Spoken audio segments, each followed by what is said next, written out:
You are all set to start, Cindy.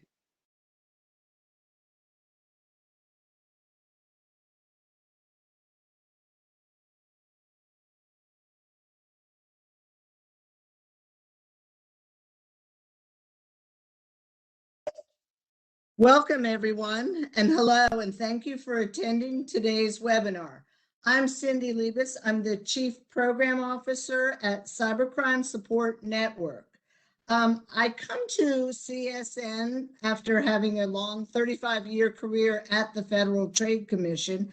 I was the Regional Director for the Southeast region of the FTC. And for those of you who have worked with the FTC, you know that we worked a lot to help small and medium-sized businesses learn how to stay safe online. Today's program is also about that, is working to protect your small business from cyber threats. It's going to be a great, interesting, and informative production. I want to give some housekeeping rules. First, a couple of announcements. The event is being recorded. I have to also inform you that due to a technical issue on the platform, we are unable to utilize the closed caption option today. But if you have an accessibility need that requires captioning, please let us know and we can arrange to have a transcript provided directly to you. We sincerely apologize for this, and we know that it's an unfortunate lack of access. Please feel free to reach out to us directly and get more information on that.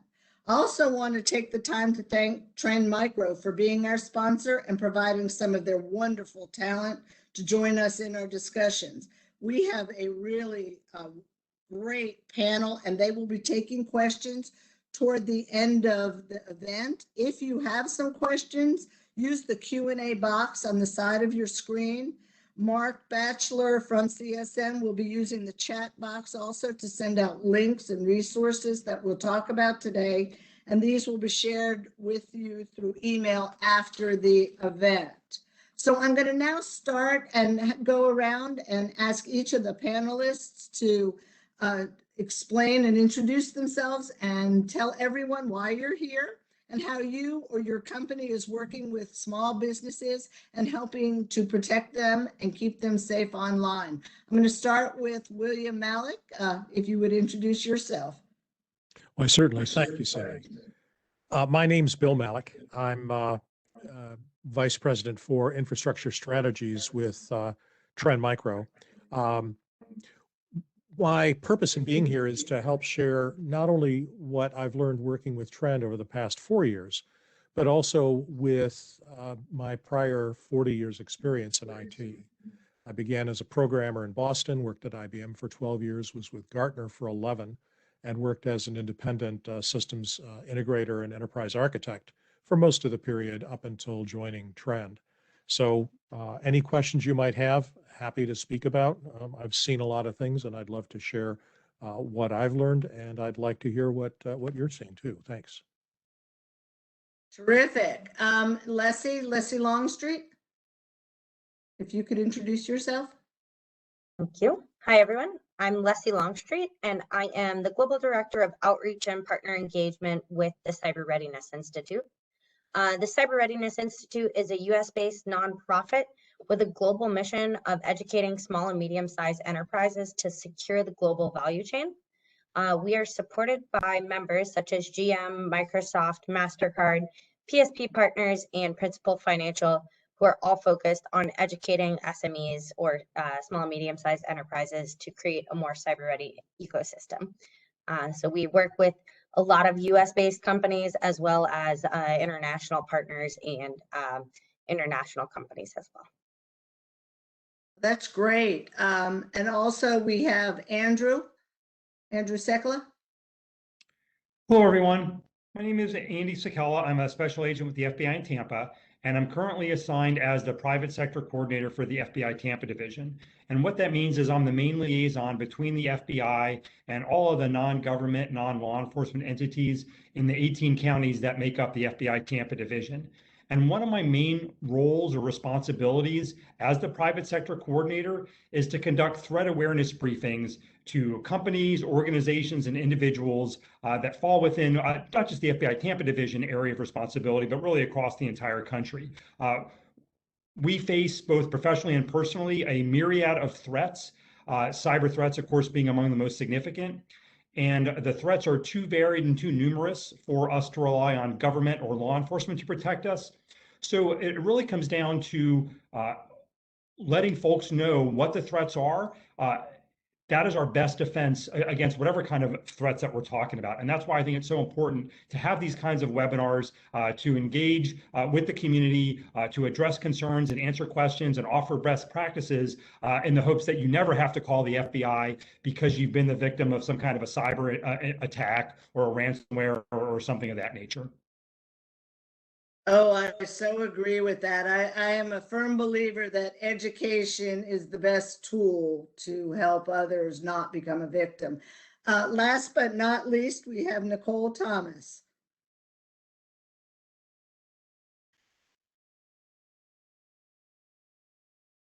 There we go. Sorry. I am the Director of Communications for the Better Business Bureau serving Northern Indiana, and education is what we do. We work with small and medium business owners on a daily basis. We're there on the front lines with them, educating them on a myriad of topics, but one of those definitely being how to protect their business and how to recognize what those threats are. That's always important, very, very important. I'm going to start with Leslie. I think a lot of times many small businesses, they think they won't be targeted because they don't have valuable information, or they are not concerned because it costs a lot of money to be able to protect themselves. Are they right? Absolutely not right. Small and medium-sized businesses are often targeted for gateways to larger enterprises, but not just that. Any type of information, such as credit card information, PII, you name it, can be valuable to a hacker or anybody that has any interest in selling that information online in the future. If you have data, you are absolutely a target. And as Andrew said a little bit earlier, education is key to preventing and preparing for these types of attacks, or any sort of attack to a small and medium-sized businesses. And just preparing and being aware that you could be a target, and putting policies and practical procedures in place around any sort of attack is extremely critical.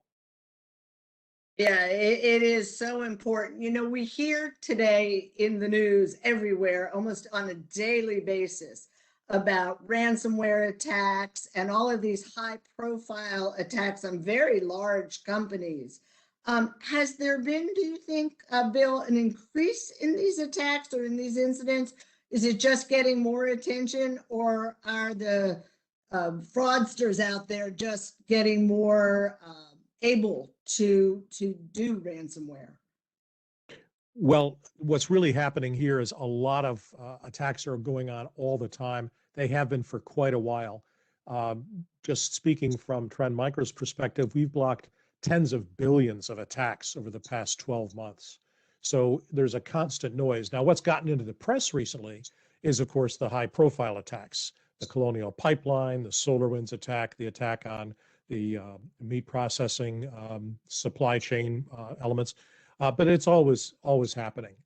Some of them don't rise to the level of national news, but that's not an indicator that there is a significant uptick. We now know also that foreign actors are, if not behind these, there are countries that seem to tolerate the presence of these criminal gangs.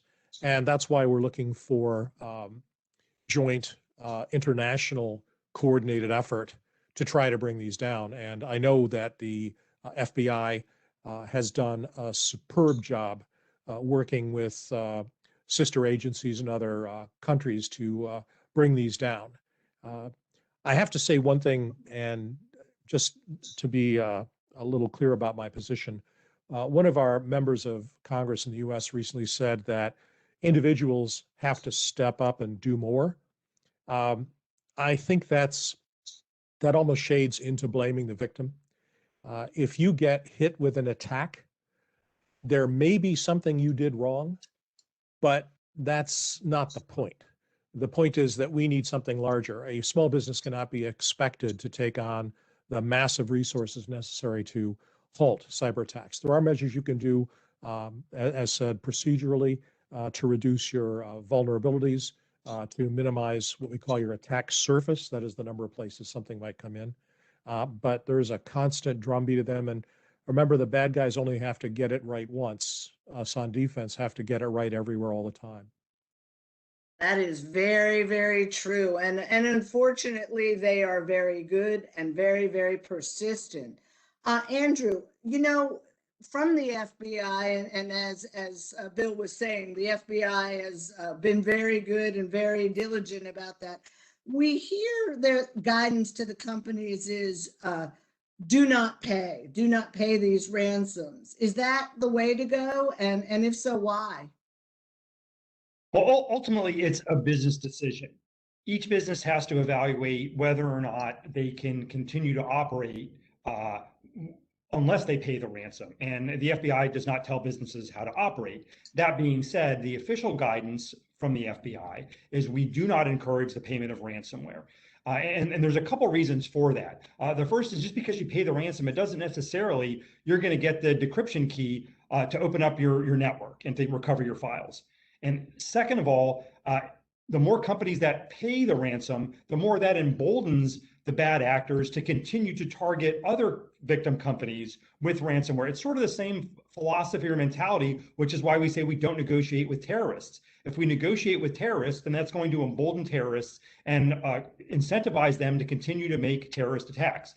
Same philosophy when it comes to paying ransom, the ransom for ransomware. Quick question for Nicole. You work directly with businesses, small, medium, and large businesses. But when it comes to small businesses, would you say ransomware can attack them also, just like it does a big business? And then do you think smaller companies are taking cybersecurity seriously? Yeah, I think just like Leslie mentioned, if you have data, then it can be held hostage. And so they know that that data is important to the daily work of your company. And so I don't think that small businesses should rest on their laurels and think that it can't happen to them, because it can, and it may be, and we're just not hearing about it. And it's certainly not the only type of scam that they can get embroiled into, but it's one that's in the news these days. But our BBB just in January had a business email compromise where we had someone take over one of our employees' email and sending out things that were not appropriate, and asking for invoices to be paid in the amount of $80,000. So it can happen to anybody, and we're just a small BBB in Indiana. We are by no means the largest BBB in the country, but if it can happen to us, then it really can happen to anybody. Business email compromise is also a huge problem, and a lot of businesses need to know a little bit more about that. Leslie, are you seeing a lot more of business email compromise? So business email compromise and other types of social engineering attacks or phishing attacks are always an issue. Businesses can prepare for this by educating their workforce and coming up with policies around certain ways to inform their workforce about decisions that they make down the road. Like, let's say someone is impersonating a CFO, requesting a wire to be sent to some unknown bank account, or to potentially a recently onboarded customer or something along those lines. The best way to prepare for that is to honestly just pick up the phone and call the person that you for sure have a contact with, rather than just blindly operating and replying to an email or acting on what an email that could potentially seem fishy says. I think that's a great point. Training our staff is how we avoided paying an invoice that was, $80,000. So training your staff is paramount. And if I Yeah, could jump in for a minute, please. if you don't mind, because Not at business all. email compromise is a topic that unfortunately is near and dear to my heart out of necessity, because back in 2017, Tampa was #2 in the country for business email compromise losses. And as a result, we had to develop locally at the field office level an aggressive strategy to deal with all those victims. And that strategy has since been adopted at the national level, and it's done now by all the field offices and orchestrated or coordinated by FBI headquarters. But the bottom line is that in addition to the very basic countermeasure for business email compromise that Leslie so eloquently spoke, which is just pick up the phone and call your vendor or the sender of that email to make sure they're legitimate.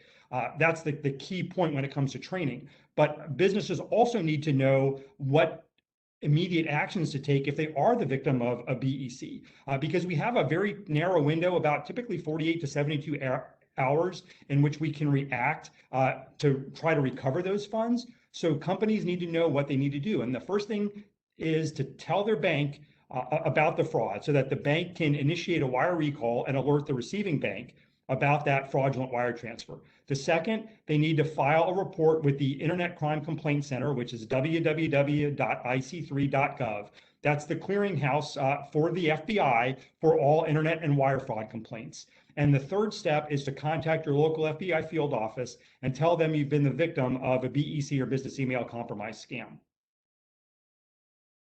And that's great advice. If I call my local FBI office or the local police, are they going to be able to help me or help my company and stop it, or what will they do? The local police, probably not, mainly because certainly nothing against the local police, obviously, but the reality is that almost every one of these wire transfers is outside of that police agency's jurisdiction. So the FBI is much better prepared to handle interstate and even international wire transfers. We have this protocol in place that's specifically designed to counter the BEC threat and to try to get money back for the victims. So while you can file a local police report, I would encourage you to reach out specifically to the FBI, because we have this protocol in place, and we average about an 80% recovery of stolen funds when we're alerted to that fraud within the first, again, 48 to 72 hours. Wow, that's a great amount of recovery, a great number. That's great. So we've talked a little bit about training and helping to make your employees aware of phishing and other issues. But are there other ways to potentially protect against either ransomware or business email compromise or other phishing attacks? Well, I can offer an opinion on that. The bad guys are getting better at this. Business email compromise is getting particularly more tricky. We had a case, I personally spoke with a fellow who was involved in the investigation, a major bank in New York. An assistant to head of one of the divisions got an email from a friend of his saying, hey, Fred, great job with your kid at basketball last Thursday. Hope we can see you at the picnic next week. Say, I've got this invoice that's running a little late. We're close to the end of the quarter. It's, kind of a big deal for us. Could you move it through accounts payable, please? And it was signed Joe, who's a friend of Fred. So Fred took the email, forwarded it to AP and said, please help out this guy. They're a big manufacturing client of ours. A couple of minutes later, he got an email back from accounts payable saying the account number that the email had was incorrect. Could you get it fixed? So Fred called his buddy Joe and said, hey, Joe, that account number in that email you sent me was wrong. And Joe said, what email? The bad guys had used a combination of LinkedIn professional to figure out who's friends with who.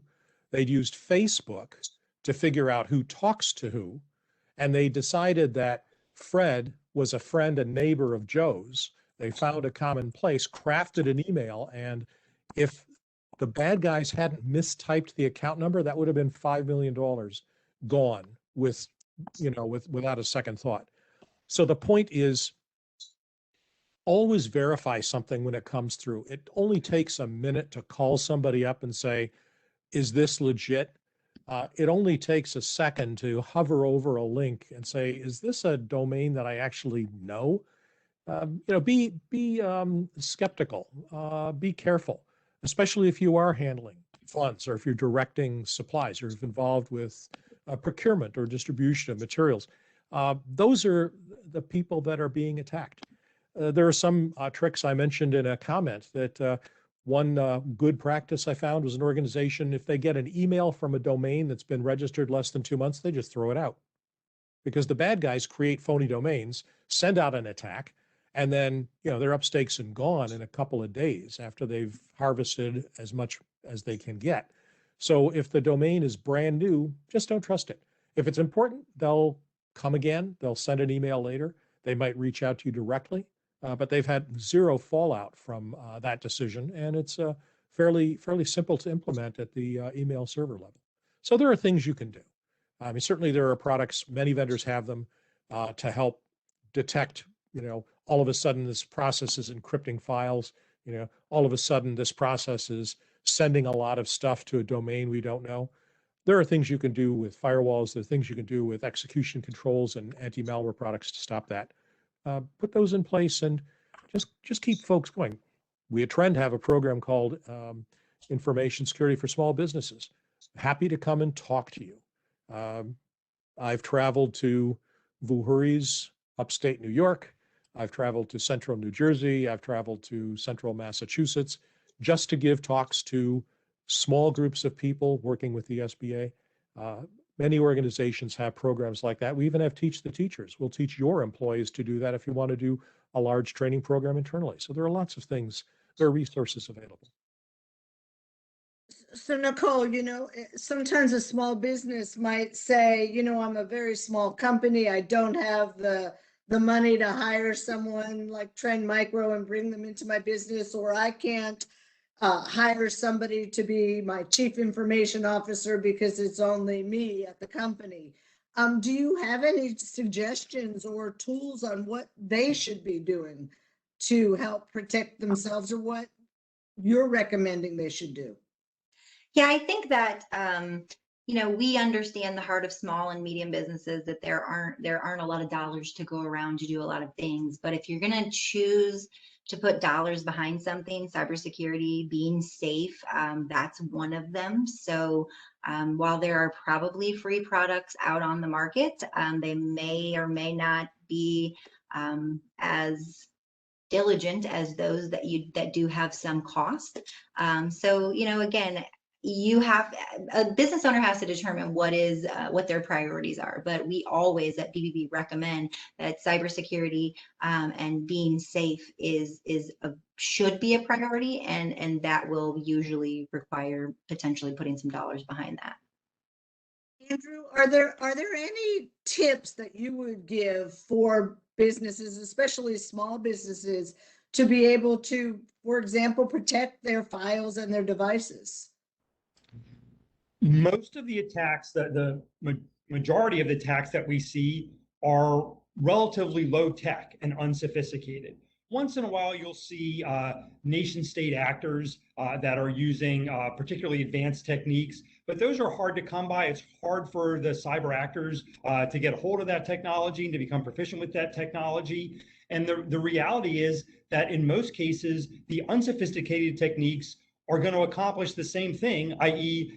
get access to the victim's computer system as the advanced techniques. So there's no reason to use the advanced techniques. And most of those sophisticated techniques can be countered by very basic cyber hygiene principles. And that includes, for example, the use of strong passwords or passphrases. And studies have shown that it's better to have a longer passphrase with a lot more characters than it is for a shorter password, for example, even if that shorter password includes numbers and special characters. And that has to do with how brute force password attacks are carried out, which is basically guessing passwords. It's much harder to guess a longer password than it is a shorter password. The use of multi-factor authentication, especially in this work from home environment with so many people working from home, if you're going to be logging into your company's IT network, you should absolutely have some sort of multi-factor authentication. Just a login and a password itself or alone is not sufficient. Security updates.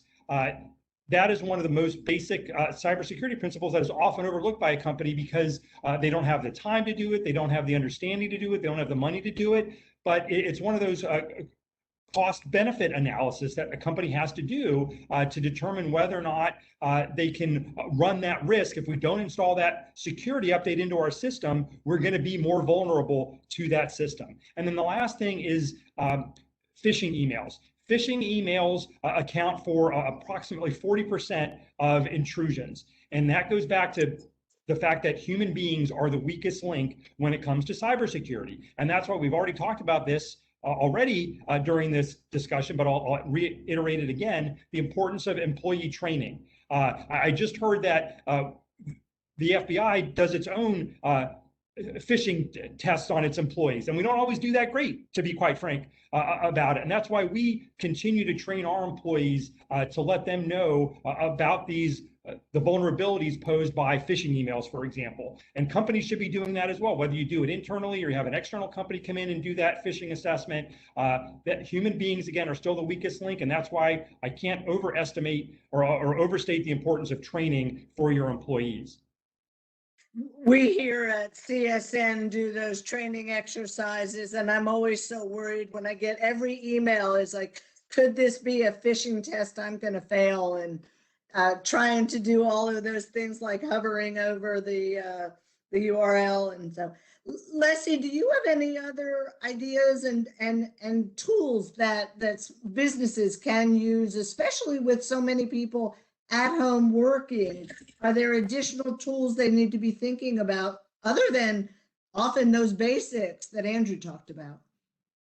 Well, I love that Andrew went through phishing, software updates, passwords, and authentication, because that plus USB use and removable media, not sticking random things into your computer, are what CRI's flagship program is founded on. Those core 4 issues, and creating training around those, and practical policies that small and medium-sized businesses and enterprises can implement. In addition to just training, I would say that making sure that you have backups of everything, especially with ransomware being such a big issue right now, and encrypting your devices and things like that, rather than having to pay the ransomware. If you have a backup, you would not have to worry about having to decide whether you're going to pay that ransomware or ransom or not to get your information back. You could just shut it down, reload it onto a different device, or just end up basically having all of your information safe somewhere. So backups are definitely important. Andrew mentioned 2-factor authentication. That's extremely important. I would say that honestly, just having your employees be aware of things, and then having practical policies in place so you know what to do as a cyber leader within your organization if you are hit with an attack. Having an incident response plan is also extremely important. Knowing who to report these incidents to is critical. One of the things when I was at the FTC, we used to always tell people is know what you have and have a plan for what you have, because even just knowing what type of documents you have, what kind of data that you have, and taking an inventory of what you have and having a plan of what you're going to do should you be the victim of some sort of cyber attack is so important. Somebody was about to say something, and I apologize. No, I was just going to mention, I was just going to add on to that. Yes, we are recommending when businesses set up their disaster planning for things like tornadoes or earthquakes, that they also include some cyber security, or some how are they going to respond to a cyber disaster as well. So that's kind of like next level thinking, because people in the past, you would have thought hurricane, flood, but you've got to put cyber attack up there too. Yeah. And unfortunately for so many, it's not a matter of if it ever could happen. It's it's out there, and whether it be a phishing attack or ransomware attack or any type of attack, the bad guys are out there and they don't have to search too far.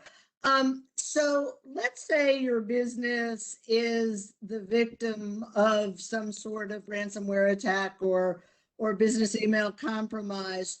What are the next steps, Andrew? What do? You call the FBI. Now, who else do you need to report it to?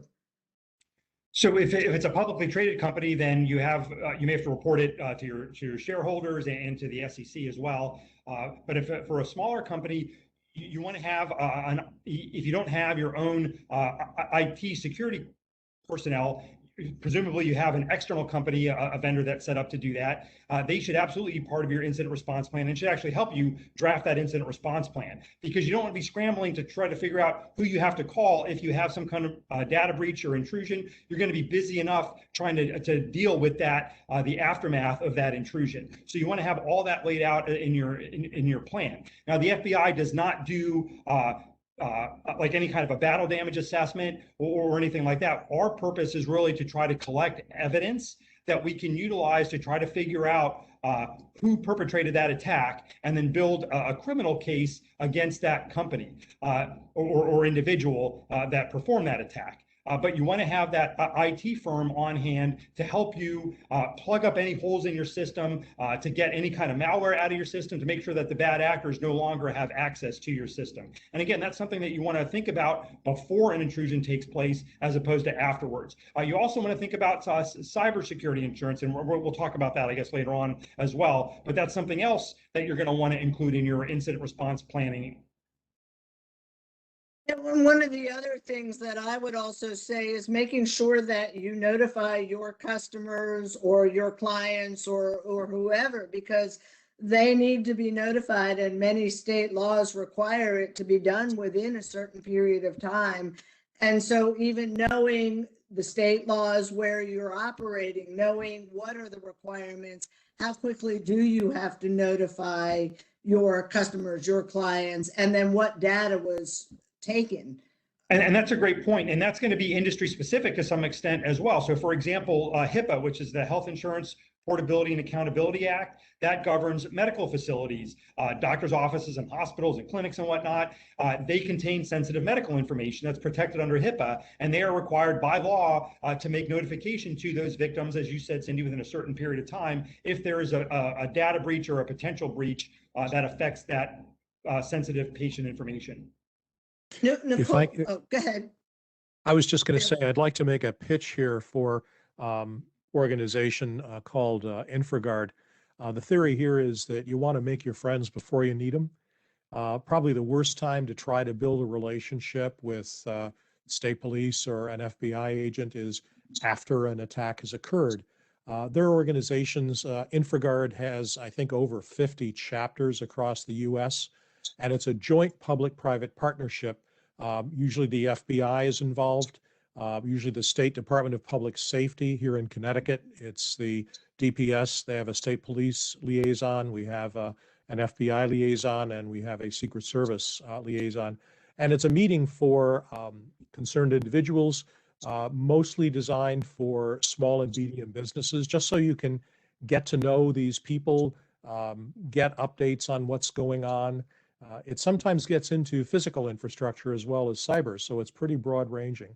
But it's always a good idea if you can spend a couple of hours once a month to get involved with these sort of things, to find out what's going on. There are other forums as well, but I particularly like InfraGard. I've been involved since close to 20 years now. And I know InfraGard has local chapters throughout, and they're always encouraging participation from businesses as well as government and nonprofits and community organizations. Andrew, you brought up insurance, and I guess maybe tell folks about that. Is what's out there. The FBI doesn't recommend any particular products or services, but it is something, especially as these cyber attacks become more frequent and potentially more damaging or costly to the victim companies. That's obviously a business decision, just like any type of insurance is. But the most important thing that we can recommend when it comes to cybersecurity insurance is know what insurance you're getting, know what requirements there are.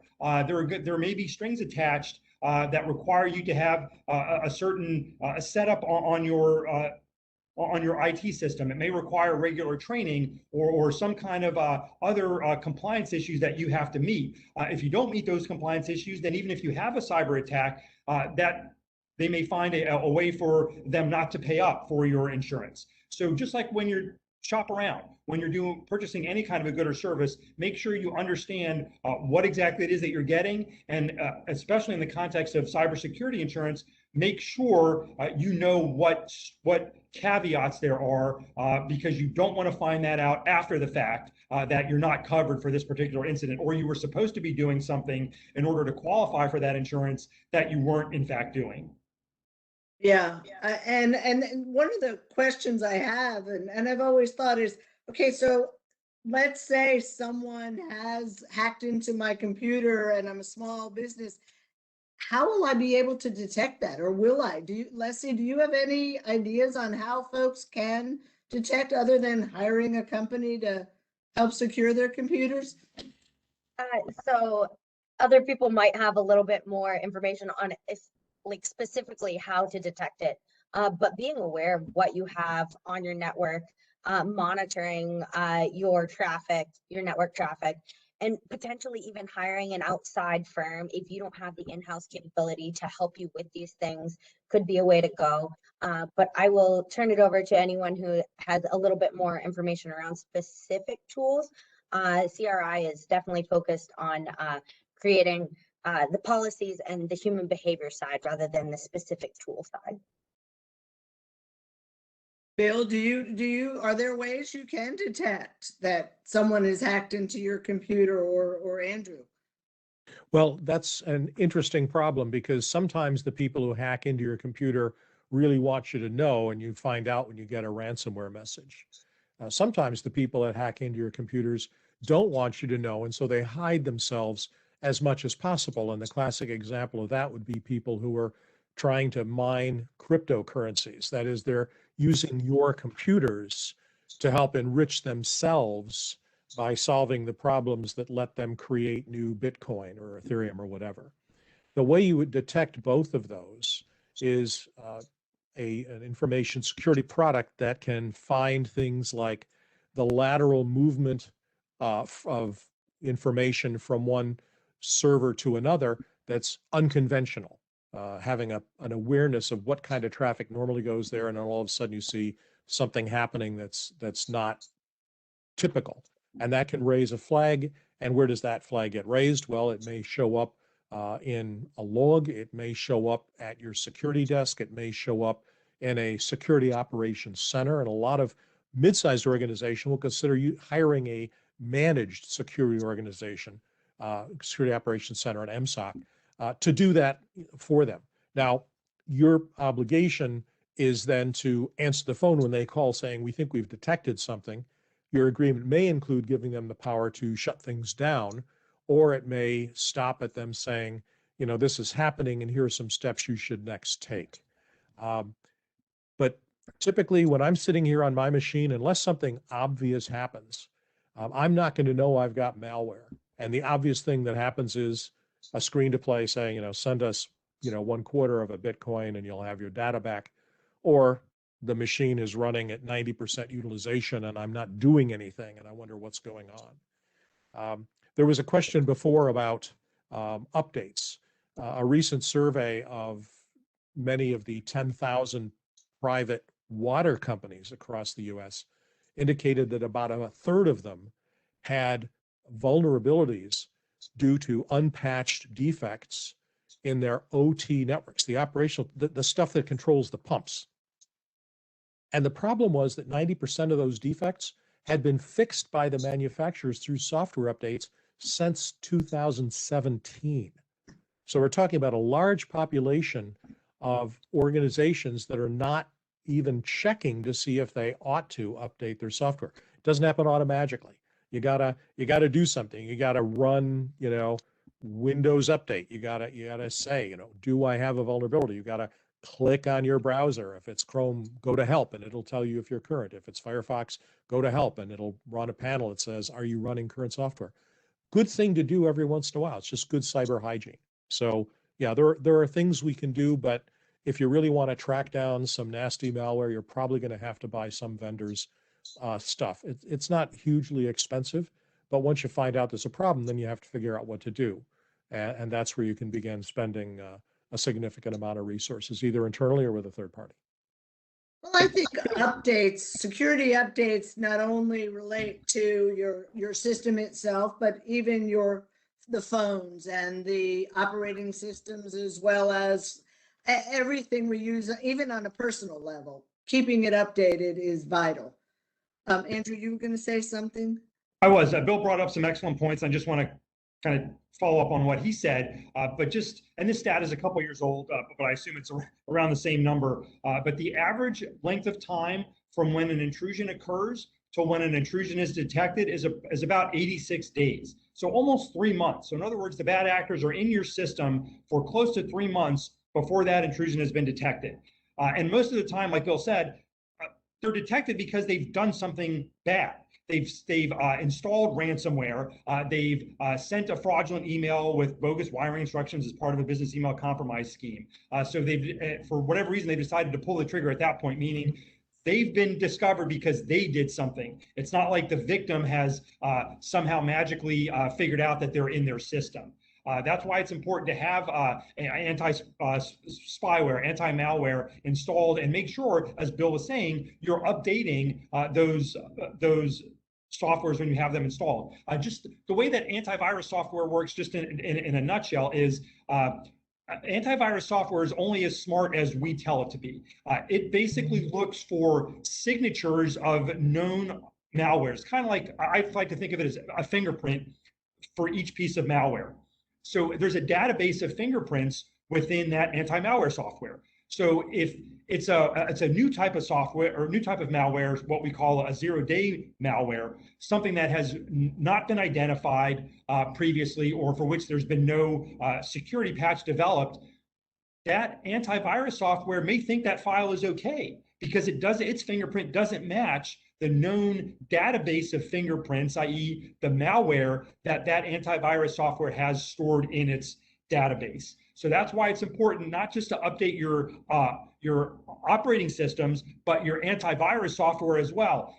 Give those new virus signatures into your antivirus software so it can detect all these new types of malware that are being developed, which is being really done on a daily basis. I mean, the bad actors are constantly coming up with variations of existing malware or entirely new types of malware because their livelihood depends on their ability to gain access to IT systems. So as one patch is developed, they're already working on the next type of malware so that they can defeat the defenses that companies are putting into play. So we've got to try to stay as abreast as possible with these new developments. And again, one of the ways is just by updating not just our operating systems, but our antivirus software as well.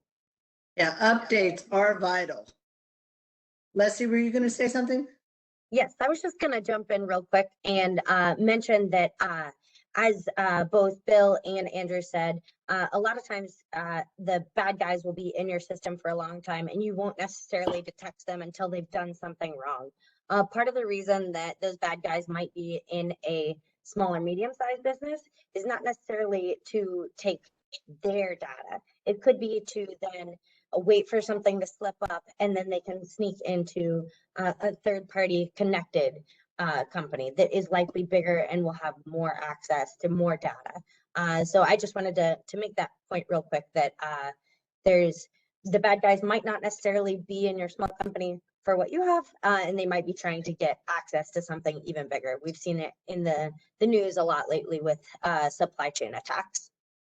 Yeah, so you're really just part of you're a small part of a bigger microcosm, and it's just it can be really frightening, and they may only want a little of what you have.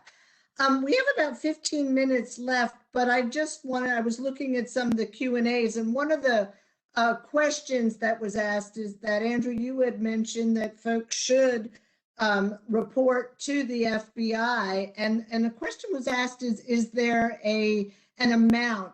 If a small business is the victim of ransomware, does size matter? And if you could answer that for everyone. Sure. The bottom line is we encourage all incidents of ransomware to be reported to the FBI, including whether or not you pay that ransom. And one of the reasons for that is I mentioned before the ic3.gov, which is part of the FBI. It's up in West Virginia, and they do pattern or data analysis. So they will look for commonalities among seemingly unrelated schemes to determine if there's a common actor that's responsible for carrying out those schemes. So that's why it's important for every incident of ransomware, BEC, any other kind of intrusion or even fraud to be reported to the FBI. Now, we may not open up an actual investigation depending upon what the loss amount is and whether or not that meets our investigative threshold, but we nevertheless encourage victims to report those incidents to the FBI. And that was the same for us at the Federal Trade Commission. We encouraged all incidents of fraud or deception to be reported to the FTC or to the FBI or even your state attorney general's office, because it's based on those complaints and those incidents that we can track what's going on in a given area and hopefully bring our law enforcement actions and stop these perpetrators of fraud and ultimately get money back for victims. I know that also, Nicole, a lot of people report and complain to the Better Business Bureau. Do you share those complaints?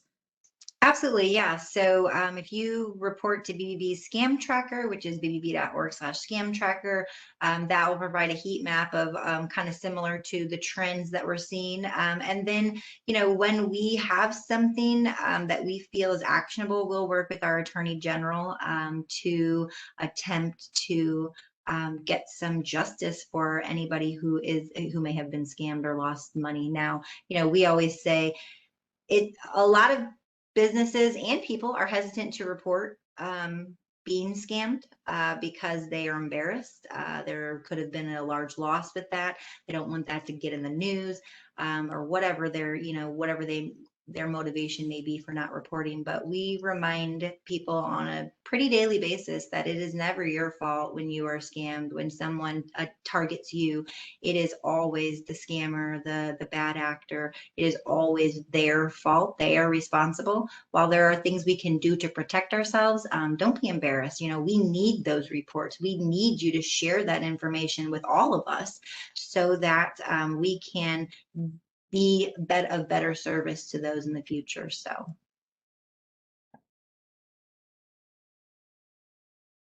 The Better Business Bureaus are always a great resource, and there are some wonderful resources out there to actually help small businesses, whether it be the Better Business Bureau, whether it be the Federal Trade Commission, whether it be NIST, other places that you can go to get wonderful information so that you can hopefully protect yourself. I'm going to take a couple questions, and I'm not sure who might want to answer this, but so we have one question that came in the chat, that would using a virtual machine with the sensitive data located on your main PC, isolated from the VM, reduce a small business owner's vulnerability? Can anybody? I tried to take a shot at that one in the chat also. What a virtual machine does is it creates something that looks like a separate computer. It's physically running on your machine, but it's got an architectural barrier so that data you have on your PC is not accessible by the processes in the virtual machine. In fact, you can run two virtual machines and they can't see each other unless you explicitly choose to network them together, just like you would connect two real PCs in the real world. So yeah, using virtual machines can be a good way to isolate data. I know a couple of organizations that don't give their employees PCs, they just give them a virtual machine. So I would just log into that virtual machine and I treat it as though it were my PC, but all the data and all the applications, that all is being run and maintained on a server somewhere else. Now, here are some advantages. If I lose my PC, I don't lose anything because there's nothing in the virtual machine there. If I need to go to a new machine, I pick up the same virtual image on the new machine that I had on the old one. So disaster recovery is substantially better. And as I said, the architectural constraints are such that what goes on outside, if I've got malware resident and active on my PC, the stuff running in the virtual machine won't see it. Unless, of course, the malware, shuts off my connection. In this case, I'm not seeing anything. But yeah, they're independent processes, and that's a good way to go. So yeah, consider that if you can. By the way, one thing we're very commonly seeing is what are called SaaS applications. If you use iTunes, there's some stuff on your PC, but all the processing is happening upstream. That's a fundamental example of the kind of world that can happen. So one question I am seeing on here, there was a question about protections on computers in office versus laptops being used remotely. Are they different and should they be treated differently? But kind of as a follow-up even to that, for whoever wants to take it, does people working remotely, people working from home and a home office make things more difficult when it comes to cybersecurity, or is it just the same? Anybody want to take that? It definitely creates more vulnerabilities because if they're using their home network to log into their system, it relies on their home network being configured properly. If they're using personal devices, it relies on their personal devices being up to speed in terms of having the proper firewalls installed and turned on and configured properly. And likewise with antivirus software or anti-malware. So a company, if it's going to have employees working from home, and it seems like even after the pandemic is over, a lot of companies are still going to be having a lot of their workforce working from home when possible. We go back to education, which is educate those folks and let them know if they are working from home, these are for example, the minimum requirements that your personal device has to have if you're using it for work function. This is how your home network needs to be configured. These are some of the common pitfalls that we see, the vulnerabilities for home networks. We actually had one instance where the bad actors targeted a student. It was an executive, and they wanted to go after the executive's email. And he was working from home. His son was working from home, elementary school age child. Got into the son's computer, which was clearly, he's not as savvy or sophisticated as his father, but used that as a way to get to the father's computer because it was all on the same Wi-Fi network at home. So this is just a great example of the ingenuity of the bad actors. And it just shows, again, how they can exploit these different vulnerabilities that I never would have thought of something like that. But it just reiterates the importance of people understanding what those vulnerabilities are if they are working from home. We, in fact, had a very interesting email. It's since been retracted from an individual in the Pentagon telling soldiers that if they're working from home, they should shut off any devices that might be listening in. So Alexa and Cortana and Siri and my Nest thermostat and my security camera, they should all be turned off. Well, obviously that's nonsense. First of all, most of us don't know all the things that actually can be listening. But more importantly, there should be some prudence about what is and is not off fair. Home networks are incredibly complex. My diagram has about 15 boxes, and I'm not a technophile. I'm not nuts about it. But I do run scans across all of the tech, not just my work machine, to make sure that I'm not running malware on my Nest thermostat, which can happen, that I'm not leaking information via a rogue Bluetooth connection off of my CPAP, which has happened, that somebody in my building isn't running a Roomba over my internet, which did happen. I mean, these things, we are an incredibly open, connected world. And yeah, you have to be a little bit aware of that. But fortunately, there are tools and good practices that can minimize the risk. But yes, any business that has folks working from home or on the road increases the attack surface, and the number of folks that will go after it is it's not personal. They're not going after you because it's you. They're going after anybody because they have automated tools that allow them to do that. Okay. Yes, and So- that's a great segue into an announcement. Our next webinar is going to be on the Internet of Things and interconnectivity between all of those devices. We have 5 minutes left, or actually now 4 minutes left. So I want to leave our audience with kind of a tip from each one of you as to, what do you want them to take away? And one thing I want to make a comment on is this webinar is being recorded, and those of you who may have clients, customers, members, your clients may be able to benefit from listening to it, and you can get or listen to this webinar on youtube.com/cybercrime support network playlist. So I do hope that others will listen to it because all of you have been wonderful. I'm going to start with Leslie, and if you could let me let the folks know what's a tip or a few tips you want to leave them with our last few minutes. Okay.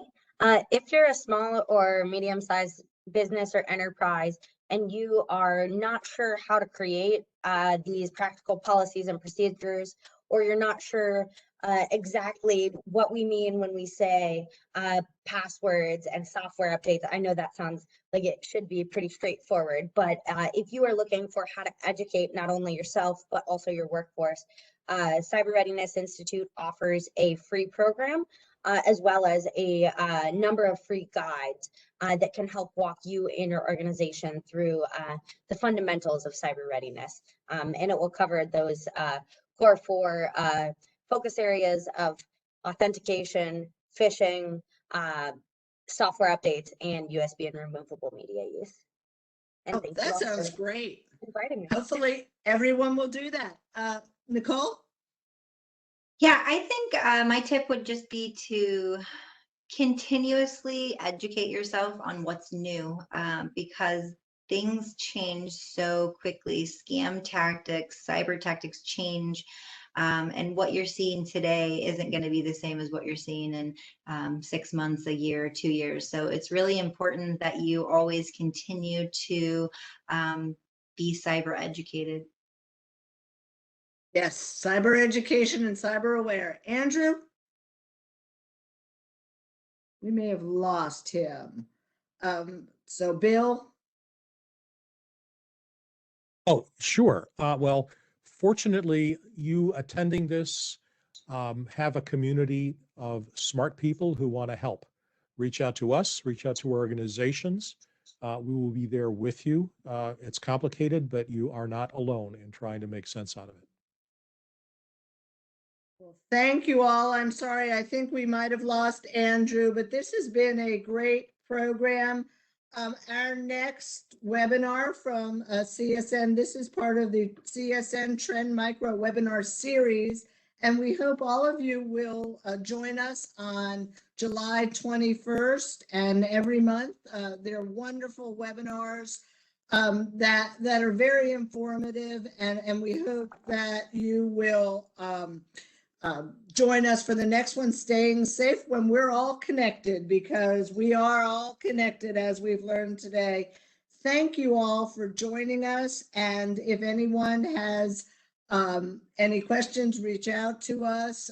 You can always go onto our website at www.cybercrimesupport.org. Thank you very much to our very informative panelists, and thank you to all of you who have attended. I appreciate it, and stay safe online. Thank you. Bye-bye now.